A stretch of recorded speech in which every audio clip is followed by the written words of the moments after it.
ben zelf geen boer, nee. Ik ben wel zijn rechtvaardigheid en daarvoor stok hier. Ja, hè, toch die heel hier. Ja, ik heb een heel groot rechtvaardigheidsgevoel en dat het oneerlijk is, dus daar kom ik voor op.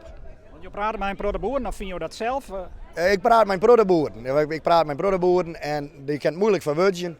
En dat handelt me misschien wat beter, dus daarvoor doe ik het. De boeren die zijn echt op je eind, die zijn echt tot wanhoop dreun. Rutte had juist zijn ik in de noodverordeningen aankondigen. Ik ging ze echt met het leger en alles wat in mijn macht leidt, ging ik ze waarom jaaien naar hun boerderij.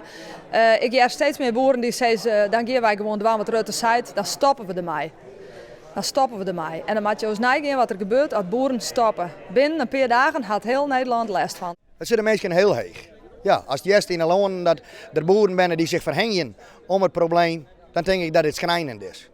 En dan kun je je net met droeg eigen zeggen van er is niks aan de hand. Denk je net van dat de andere kant dan denkt van dit is, dat ze dan weer omdijnen, omdat ze het gevoel binnen dat het wel altijd in een lismat? Dat weet ik niet. De tijd van oorlog is wel een beetje weg, dat hebben we vaak nabezocht. We zullen wel wat hudder erin moeten. Wat is hudder, wat bedoel je dan? Nou, de eisen maar heger omheen. Je moet het een beetje uitdwingen, maar het volk wil het niet. Maar dan moet je wel naar het volk luisteren. En ze luisteren op het moment naar Den Haag. Den Haag had dus de opdracht, jong. Dat is geen democratie meer.